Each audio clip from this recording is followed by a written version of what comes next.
জিলহজ মাসের চাঁদ উঠে গেছে।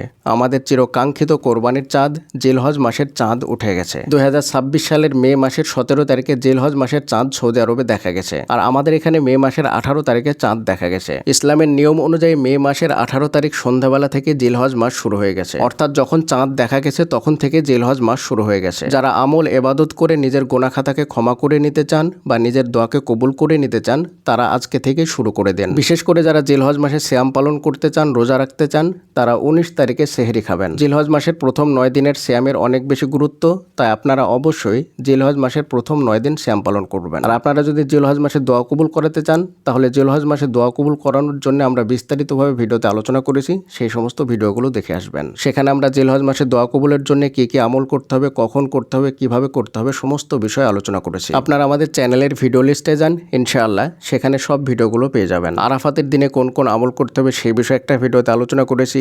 জিলহজ মাসের প্রথম 10 দিনে দোয়া কবুলের চ্যালেঞ্জের বিষয়ে একটা ভিডিওতে আলোচনা করেছি। বিশেষ করে জিলহজ মাসে প্রথম 10 দিনে দোয়া কবুলের জন্য 7টি বিশেষ আমলের বিষয়ে একটা ভিডিওতে আলোচনা করেছি। প্রিয় দিনী ভাই এবং বোনেরা, বছরের সর্বশ্রেষ্ঠ দিনগুলো হলো জিলহজ মাসের প্রথম 10 দিন। তাই এই 10 দিনে অবশ্যই আমল করে নিজের গুনাহ খাতা ক্ষমা করে নেন এবং নিজের দোয়াগুলোকে কবুল করে নেন। একবার যদি আপনি এই সুযোগকে হাতছাড়া করে দেন, তাহলে আবারও আপনাকে একটা বছর অপেক্ষা করা লাগবে এই দিনগুলো পাওয়ার জন্যে। আপনাদের কাছে অনুরোধ রইল, আপনারা অবশ্যই এই দিনগুলোকে গুরুত্ব দেবেন, এই দিনগুলোতে আমল করবেন। পরিশেষে আল্লাহ তাআলার নিকটে দোয়া করি, আল্লাহ তাআলা যেন আমাদের সকলকে এই দিনগুলোতে বেশি বেশি নেক আমল করার তৌফিক দান করেন। আমিন। আসসালামু আলাইকুম ওয়া রাহমাতুল্লাহি ওয়া বারাকাতুহু।